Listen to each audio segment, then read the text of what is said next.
Assalamualaikum warahmatullahi wabarakatuh. Wah, cita-cita awal. Cita-cita awal. Dakwah. Jadi Menarik nih. Jadi gue kayak ngelihat sisi-sisi yang memang nggak gue lihat di TV tentang Vicky Prasetyo, santri dan lain sebagainya. Nah, Dulu dikenal penuh sensasi, sekarang bicara akhlak dan akhirat. Siapa sosok yang mengubah arah hidup Vicky? Yuk kita simak obrolan santai Vicky Prasetyo bersama Habib Djaqfar berikut ini. kita balik lagi ngobrol-ngobrol sama Vicky Prasetyo. Menarik nih. Jadi gue kayak ngelihat sisi-sisi yang memang nggak gue lihat di TV tentang Vicky Prasetyo, santri dan lain sebagainya. Nah, tadi gue udah tanya bahwa Vicky itu ya kurang lebih karena diselamatkan dalam tanda petik pernah nyantri dulu, karena itu dia juga akan masukin anaknya jadi santri. Nah, tapi karena nanti setelah nyantri, lu tadi ngerasa sendiri setelah nyantri nih kita gak pernah ketemu perempuan di pesantren, akhirnya jebol di sana. Nah, tips lu buat pertama buat penonton dan nantinya buat anak lu nih yang mau diajarkan agar tidak jebol juga gitu setelah nyantri, apa menurut? justru di saat seperti itu, ini peran monitor kita khususnya sebagai orang tua dulu deh. Monitor, karena kan namanya SMA tetap masih di batas pengawasan. Nah, kita tetap harus monitor supaya jangan berlebihan. Kalau dia berhijab, jangan dikasih untuk lepas saat dia ke SMA. Tetap dia harus menjaga syariatnya, harus menjaga kebiasaannya, jangan diubah-ubah dan dimaklumi. Udah, kalau di rumah nggak apa-apa, kalau mau jalan nggak apa-apa, di rumah nggak apa-apa, di sekolah boleh nggak hijab juga. Nanti kalau mau berpergian apa, kadang-kadang hijab, acara agama baru hijab, jangan. Justru budayanya itu dia tetap harus mempertahankan prinsipnya. Nah, kalau buat yang pria, ya nggak munafik sih, boleh menyukai, cuma harus mengerem. Gitu loh, untuk supaya tidak terlepas gitu loh. Nah, jadi pada tracknya. Daripada tracknya, jadi kayak yang paling bisa adalah yang mengendalikan kita sendiri. Kalau kita punya rasa ketakutan yang cukup tinggi terhadap orang tua, itu salah satu aspek kita juga untuk kita bisa ngerem, Bib. Ya, mungkin juga ini sih agar kesadaran itu tumbuh dalam diri sendiri, nggak tergantung kepada pesantren atau tidak pesantren, walaupun udah di luar. Salah satunya mungkin ya juga kalau lu bilang tadi tetap menjaga hijabnya, agar minimal hijab itu bikin dia membatasi diri untuk ngelakuin hal-hal yang aneh. Minimal dia malu sama hijabnya dan lain sebagainya. Tapi tujuannya tetap ingin nanti yang tadi melanjutkan cita-cita awal, jadi pendakwah. Jadi pendakwah. Saya tuh seneng banget. Saya tuh ya sangat kalau orang punya idolanya Scorpion, orang punya idolanya Bon Jovi. Wallahi saya sebagai seorang muslim, idola saya itu Kiai Haji Zainuddin MZ sama almarhum Ustadz Jeffrey Al-Bukhari. Jadi apapun yang dia lakukan, kadang-kadang saya juga jadi ingin ngikutin gitu loh. Cara ceramahnya, gitu-gitu sih. Iya, sebenarnya ada quote dari Sayyidina Ali. Bekerjaku adalah wisataku. Jadi karena pekerjaannya itu adalah yang dia punya passion di sana. Makanya ketika dia bekerja kayak berwisata, karena dia menyukai pekerjaannya. Itu sih, karena kalau nggak dari hati akan berat pekerjaan. Nah, ngomong-ngomong, pengen seperti kayak Haji Zainuddin MZ, ngefans sama kayak Haji Zainuddin MZ, mengidolakan banget. Ada ini nggak lo yang lo inget banget dan lo gimana sih menggambarkan? Lo bisa nggak ngikutin dia? Dia itu kalau ceramahnya itu kayak Assalamualaikum warahmatullahi wabarakatuh. Itu kayak gitu. Alhamdulillahi rabbil alamin.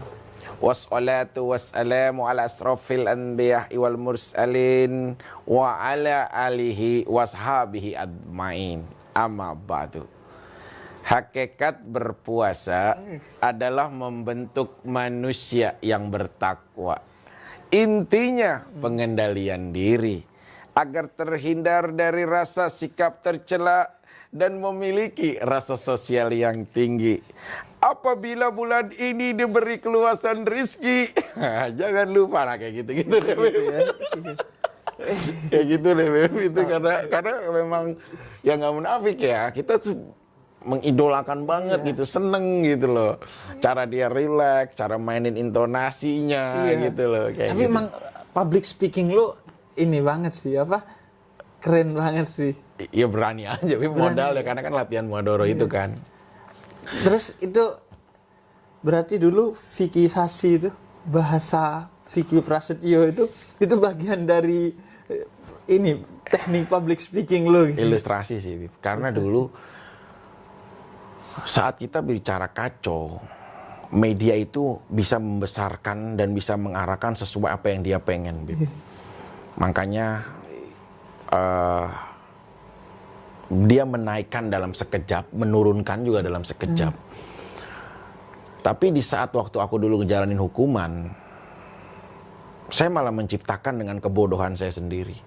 Di saat saya bilang kontroversi hati, labil ekonomi, kudeta cinta. Jadi justru orang yang menertawakan, saya akan menulis lagi lebih jauh untuk saya membuat lebih bodoh di hadapan mereka. Tapi di saat mereka makin tertawa dan rating saya semakin tinggi, di belakang saya yang mentertawakan mereka. Gitu loh. Jadi sebenarnya itu bagian strategi hidup saya sebelumnya. Tapi saat saya tampil di stasiun, tetap orang-orang tetap mau dalam saya kondisi yang lucu dan bahan bulian seperti itu. Jadi saya terus menciptakan menjadi orang bodoh. Jadi begitu kameranya udah on, ya udah saya harus menciptakan bagaimana jadi bodoh dan menjadi bahan tertawaan. Tapi di belakang kita adalah konseptor untuk melakukan semua programnya. Gitu. Sebenarnya gue jadi teringat sama orang-orang kayak Abu Nawas, Buhlul, itu yang seperti orang bodoh di depan Harun ar-Rasyid, khalifah pada saat itu, tapi justru menyampaikan kritik-kritiknya, pesan-pesannya dengan keluguan, tampak keluguan itu. Nah masalahnya, lu ini nggak ada pesannya nggak di sana gitu? Makanya saya sedikit pun selalu pengen mensiarkan apapun yang saya sampaikan kayak tadi.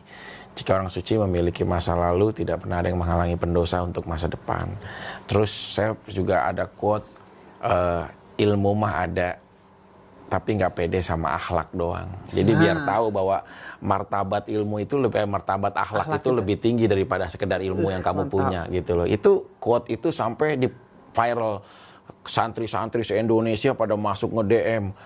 Aduh kakak ternyata santri, ya Allah ini quote-nya gitu-gitu ya itu ya. Mungkin pernah ada yang dengar. Jadi kayak ilmu mah ada, cuma nggak pede sama akhlak doang. Itu jadi biar orang mengkaji diri gitu loh. Nggak buta, nggak harus hidup itu hanya dengan ilmu, tapi akhlak juga. Makanya kan ada hadis Bismillahirrahmanirrahim, innama bu'istu lil utamima makarima akhlak. Sesungguhnya Nabi besar Muhammad SAW diturunkan ke dunia untuk menyempurnakan akhlakul karimah gitu loh. Jadi kalau menurut aku martabat akhlak dan kelakuanmu itu lebih tinggi daripada ilmu yang kau miliki sekalipun gitu sih. Karena akhlak itu buah ilmu memang. Buah ilmu.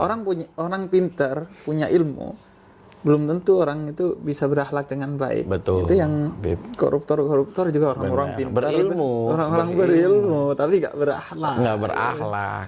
Jadi itu maksudnya. akhlak itu buah. Makanya Nabi itu juga mendakwahkan Islam utamanya dengan akhlak itu, keteladanan. Iya. Karena orang ngelihat, wah ini orang nggak cuma ngomong, tapi memang dari ini, dari kelakuannya sudah menunjukkan bahwa ilmunya seperti itu. Nah, terakhir, kalau lo nantinya mau bikin sesuatu tentang dakwah gitu, tadi tujuannya nantinya adalah ingin dakwah, kemudian ngefans-nya sama Zainuddin MZ dan Jeffrey Bukhari, Ustadz Jeffrey Bukhari, masa mereka udah lewat. Tapi gaya mereka mungkin bisa kita pelajari. Bagaimana mereka kemudian menyampaikan kebenaran dengan asik gitu. Nah, kalau menurut lo nantinya metode dakwah lo inginnya seperti apa? Saya pengen gabungin dari keduanya sih, Bib. Kalau MZ itu kan kayak Jinin MZ almarhum, asik yang tadi Habib bilang. Dia tuh kayak mendiskusikan segala sesuatu, tidak menggurui gitu. Ngajak berpikir, ngajak berpikir, ngajak berdiskusi, nggak yang kamu tidak boleh ya menjalankan karena itu haram, itu menjalankan perintah, nggak gitu. Tinggal hidup itu ada dunia, ada akhirat, ada surga, ada neraka. Mau pilih yang mana, Bu? Surga. Mau pilih neraka enggak? Kenapa? Takut. Ya udah kalau gitu yang ke surga-surga aja, karena kalau yang neraka kan lebih mahal pakai modal. Kok begitu, Pak? Iya. Kalau ke klub harus pakai uang, akhirnya tujuannya juga cuma neraka. Kalau ke surga asal ada niat, tinggal ke masjid itu bisa dapat pahala gitu kan contohnya. Nah, kalau Ustadz Jeffrey Al-Bukhari itu dari cara dia melantunkan gitu, kayak misalkan seorang istri misalkan, ataupun di saat menyambut suami, sambutlah dengan sebuah kebaikan. Sambutlah dengan sebuah hal yang memang nanti akan menjadi sebuah kenyamanan dalam rumah tangga kamu. Bukan baru duduk, langsung Anda mintain bagaimana uang belanja. Tapi sajikanlah dengan salawat. Salli wa sallim ya Rabbi ala Nabi Sayyidina.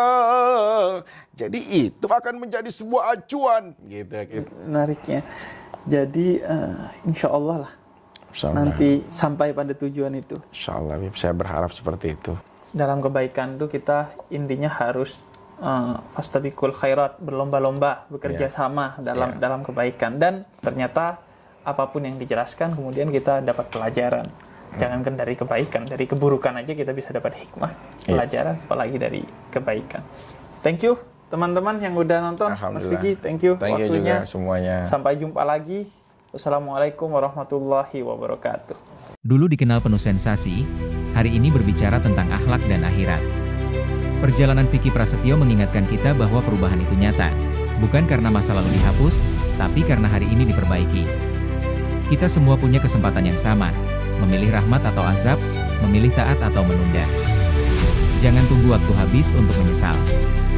Mulai dari langkah kecil, mulai dari sekarang. Jika kisah ini menyentuh hatimu, jadikan ia pengingat untuk memperbaiki diri. Tonton sampai akhir, ambil pelajarannya, dan sebarkan kebaikan agar lebih banyak yang kembali ke jalannya. Jangan lupa like, comment, and subscribe channel ini. Terima kasih.